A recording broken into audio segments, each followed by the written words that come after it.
Hey Ranger Nation, and welcome back to another video. Today we're going to be talking about Power Rangers Beast Morphers. It's the Christmas episode. It's another clip episode. God damn it. Okay, so I pretty much thought I'd start Christmas really soon. Why not? Merry Christmas, everyone. So this episode is another clip show, but rather than being something unique and something different, maybe it is slightly different, but it's heavily clip showed, because pretty much I think most characters just talk about the past and stuff like that. So this episode's all about the Beast Bots, and I generally thought that you could make a better Christmas episode than this, but we'll talk about it. So before we begin this video, if you want to hit that like button, if you want to hit that subscribe button, as well as smash that notification bell to be notified when more videos drop, it would help the channel. And why not leave a comment down there saying why you hate Christmas episodes and stuff like that, or is it way too early to talk about this? Let me know down below in those comments, and without further ado, let's just jump straight into it. This whole episode is about the Beast Bots and their first Christmas. This is the very first one they've ever had, and they want to spend it with the Rangers because they want to spend it with someone special. Now they've cooked cookies, they've done everything, and the Rangers come in and they start interacting with them. When the Beast Bots say that they want to spend Christmas time with the Rangers, they have to kind of make an excuse saying that they can't do it, and they're like going, oh. So all of a sudden Ravi gets a kind of call on his communicator, and we know it's Santa's voice. Yes, Santa is going to make another appearance, like he always does in all the Christmas episodes of Power Rangers. When he kind of like stops the communication, the Beast Bots ask what's going on, and they kind of like make this excuse like, oh, it's the Zord plumbing, that they're going to get baths in the Zords. And I'm like, that's cool and all. I would really like that. But when would you gonna have time to have a bath in the Zord? So I love the fact that Steel's like, aha, yes, bathing is an important part of being a human. That sort of thing happens.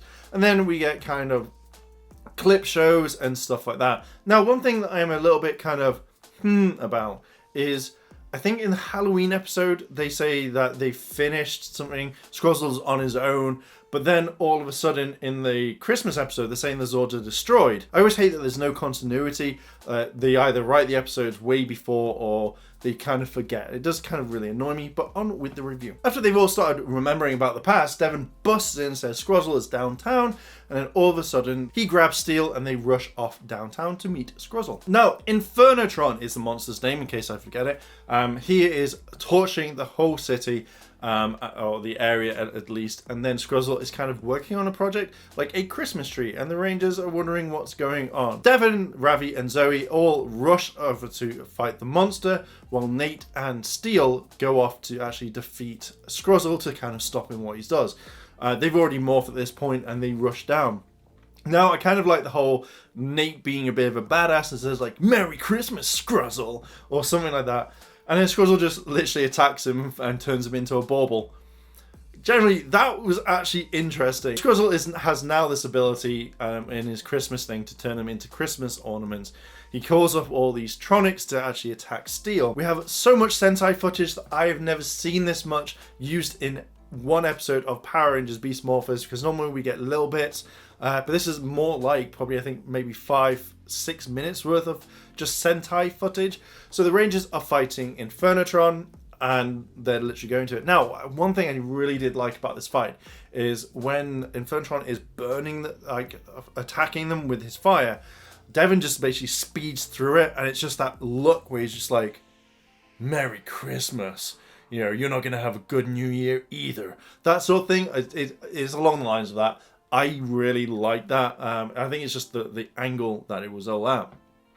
So the Rangers then defeat Infernotron, and Steel says, hey, I need some help. Can you come help? And they've done something to Nate. So the Rangers rush over, and they see Scrozzle because his machine also needs a lot of Morph X, and because he used it all on Nate, and he also fired it at Steel, which Steel used his saber to kind of like deflect all the blasts and cut through them, he disappeared to grab some, but he's back now waiting to attack the Rangers.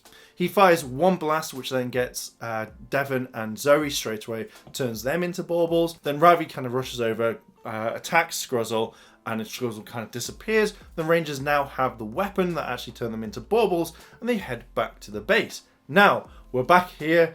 And Steel is like, haha, I can control anything, I'm fine.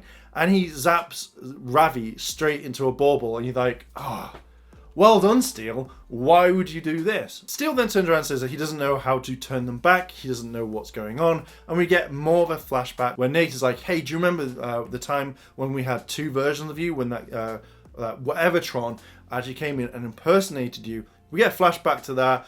And then basically they start kind of like trying to fix the machine to turn the Rangers back. At this meantime, there is going to be another Gigadrone that appears in the city, but this one is piloted by Scrozzle. The Beastbots are wondering what's going to happen. The Rangers say, hey, you need to go down and you need to control the Zords and you need to fight. The Beastbots don't know what to do. They're like, oh, we can't do it without you. And then we get some more flashbacks to how good they are. And this one's a little bit longer than normal. But in the end, the Beastbots rush downtown. They're controlling the Zords. Now, I'm sure at some point, they said at the very first ones, that they need both pilots and the Beastbots. So maybe they just skip this one. So everything goes as normal. We've got Chase. He's sorting it all out. He's like attacking normally. Now, I would have loved... Normally when Devon is inside the Zord, he calls the Cheetah Beast Blaster. I would have loved it if it just, like, they did the same thing, like calling the Cheetah Beast Blaster, and it just appears and just falls on the chair, and then that's it. I thought that would have been awesome. So with the Beastbots controlling the Zords, they actually defeat Scrozzle completely and blowing up his Gigadrone. But I generally think that Scrozzle's teleported out because, again, we've seen this happen. So I don't think that he's gone, and I don't think he's been defeated. So, and I really can't wait to see him in Season 2. He's one of my favourite characters. Okay, so now we come back to the base, and Steel has actually figured out how to actually reverse this and bring the Rangers back normally. So he does that, and they're all okay. Now, originally in the shot, I thought they were a lot smaller. I was going to go, oh, that's kind of funny, but it wasn't. The Rangers then say that they've got a surprise for the Beastbots, and the fact is that they're going to spend time with them, but they're going to take them on a special trip, and this is when Santa just walks in like he owns the place. It's like, hey guys, I own Grid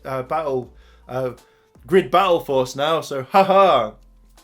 So they all turn around and say that they're going to the real North Pole after Steel goes like, oh, I just want to go to the mall and actually see like the fake Santa village. So the North Pole is where all the elves and all where Santa's workshop is, and that's where the Rangers are going. And then the episode ends right there. Now, okay, my final thoughts on this is it's an okay episode. It's not my favorite. I generally really hate clip episodes because I think they're just a waste of time.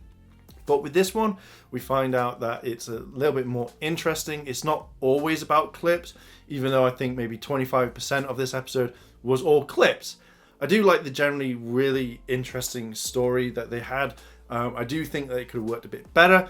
And I do kind of think that Roxy and Blaze should have been in this one because it's set after the time where the Zords have been destroyed. So you kind of think that Roxy and Blaze would be there. I don't know why they weren't in that one.